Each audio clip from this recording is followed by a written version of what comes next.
ಈ ಜಮಖಂಡಿ ತಾಲೂಕದಲ್ಲಿ ಕಂಕನವಾಡಿ ಗ್ರಾಮ ಅಂತೊಂದಿದೆ, ಬಸನಗೌಡರಿಗೆ ಗೊತ್ತಿದೆ. ಅದು ಯಾವಾಗ ನೂರಾರು ಜನ ಸಾವನ್ನಪ್ತಾರೋ ಗೊತ್ತಿಲ್ಲ ಅಧ್ಯಕ್ಷರೇ. ಅಲ್ಲೊಂದು ಗೌಶೀರಪ್ಪನ ಗಡ್ಡೆ ಅಂತೇಳಿದೆ, ಅಲ್ಲೆಲ್ಲರೂ ಕಬ್ಬು ಬೆಳೀತಾರೆ, ಅನೇಕ ಜನವಸತಿ ಇದೆ ಅಲ್ಲಿ. ಅಧ್ಯಕ್ಷರೇ, ಪ್ರತಿ ವರ್ಷ ಅಲ್ಲಿ ಬೆಳೆದಿರ್ತಕ್ಕಂಥ ಕಬ್ಬನ್ನು ಹೊರಗಡೆ ಹೇಗೆ ತರ್ತಾರಂದ್ರೆ, ಆ ನದಿ ದಾಟಿ ಈ ಕಡೆ ಬರ್ಬೇಕಲ್ಲ, 2 ಬೋಟ್ಗಳು ಜೋಡಿಸಿ ಆ ಟ್ರ್ಯಾಕ್ಟರ್ ಟೇಲರ್ದಲ್ಲಿ ಕಬ್ಬನ್ನು ನಿಲ್ಸಿ ಹಾಕಿ ಆ ಬೋಟ್ನಲ್ಲಿ ಹಾಕೊಂಡು ಬಂದು ಈಚೆಗೆ ಪಾಸ್ ಮಾಡಿ ಕಬ್ಬ ಸರಬರಾಜು ಮಾಡ್ತಾರೆ ಅಧ್ಯಕ್ಷ. ಅದಕ್ಕೆ ದಯಮಾಡಿ ರಾಜ್ಯ ಸರ್ಕಾರ ಅದ್ರ ಬಗ್ಗೆ ಮುತುವರ್ಜಿ ವಹಿಸಿ. ಯಾಕಂತಂದ್ರೆ ನಾಳೆ ಅನಾಹುತ ಆದ್ರೆ ಎಷ್ಟೇ ದುಡ್ಡು ಕೊಟ್ಟರು ಆ ಜೀವಗಳು ಬರಲ್ಲ. ಅದಕ್ಕೆ ಏನಾದ್ರೂ ಒಂದು ಮುತುವರ್ಜಿ ವಹಿಸಿ.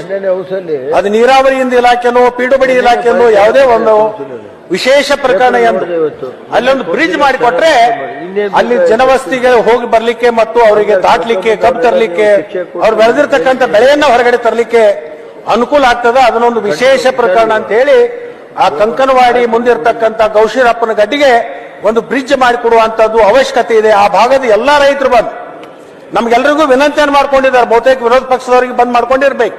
ಇದು ಸರ್ಕಾರಕ್ಕೆ ಗಮನಕ್ಕೆ ತರಬೇಕು. ಸಿದ್ದು ಸೌದಿ ಅವರು ಆ ಕ್ಷೇತ್ರದ ಪಕ್ಕದಲ್ಲಿ ಇರೋ, ಅದಕ್ಕೆ ಅಲ್ಲಿ ಬಾರ್ಜಿ ಮುಖಾಂತರ ತರ್ತಕ್ಕಂಥದ್ದು ನಿಲ್ಲಬೇಕು. ಅದು ನಿರಂತರವಾಗಿ ಅವರಿಗೆ ಶಾಶ್ವತ ಪರಿಹಾರ ಸಿಗಬೇಕಾದ್ರೆ ಅಲ್ಲೊಂದು ಬ್ರಿಡ್ಜ್ ಆಗ್ತಕ್ಕಂಥದ್ದು ಅವಶ್ಯಕತೆ ಇದೆ ಅಂತಕ್ಕಂಥದ್ದನ್ನ ಈ ಕಳೆದ ವರ್ಷನೂ ಇದು ಪ್ರಸ್ತಾಪ ಮಾಡಿದ್ರಿ ನೀವು ಅಧ್ಯಕ್ಷರೇ. ಗುರುಗಳೇ ಒಂದು ರಾಯಚೂರು ಭಾಗ ಈ ಪಾಪ ಡಾಕ್ಟರ್ ಇದ್ದಾರೆ. ಅವಾಗ ನಾನು ರಾಯಚೂರು ಸಚಿವರಿದ್ದಂತ ಸಂದರ್ಭ ಸ್ವಲ್ಪ ಕೂತ್ಕೊಳ್ಳಿ ರೇವಣ್ಣವ್ರೆ. ಈಗ ನಾನು ಉಸ್ತುವಾರಿ ಸಚಿವರಿದ್ದ ಅನೇಕ ಕಡೆ ವಿಮಾನ ನಿಲ್ದಾಣ ಚರ್ಚೆ ಬಂದಾಗ ನಮ್ಮ ಡಾಕ್ಟರ್ ಎದ್ದು ಹೇಳಿದ್ರು.